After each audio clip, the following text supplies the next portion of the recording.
Hey everyone, it's Courtney Thomas with Ivy Residential, and today we are going to talk about due diligence and what that means when actually purchasing a property in North Carolina. I am very eager to talk about this topic today because I feel like typically this is the concept that we get the most questions about. So let's dive right in.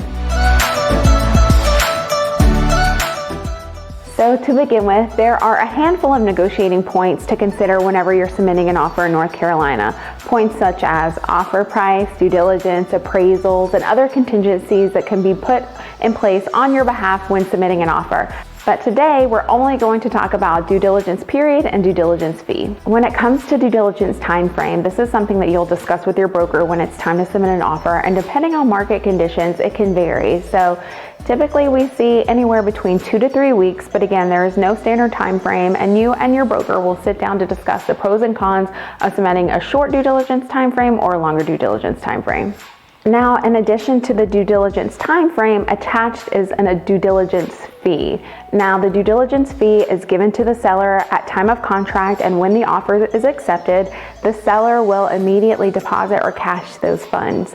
Now, there is risk when it comes to the buyer's perspective in this because the buyer is pledging those funds to the seller, asking the seller to take the home off of the market so the buyer can go in, have access to the property, hire third-party licensed professionals to go in and do inspections, appraisals, and write reports for them. Now, if the buyer walks away from the contract or cancels the contract for any reason in North Carolina, the seller gets to keep those funds. So from the buyer's perspective, there is some sort of a risk there. However, when you get to the closing table, those funds are credited back to you on the closing disclosure.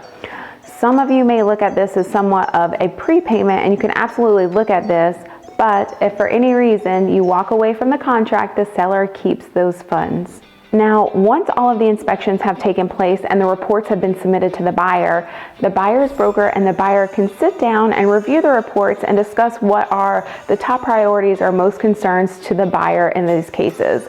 Now, you will have the opportunity as a buyer to submit to the seller a formal repair request in North Carolina during your due diligence period to further negotiate the terms or ask for repairs or financial concessions. However, the seller is not required to provide any financial concessions and or do any repairs during this time. Your broker will simply have the opportunity to present a case, and we typically look for things such as material facts or structural and safety issues when submitting a formal repair request. This is not the time to try to negotiate cosmetic issues because you don't like the paint color or the style flooring in the property.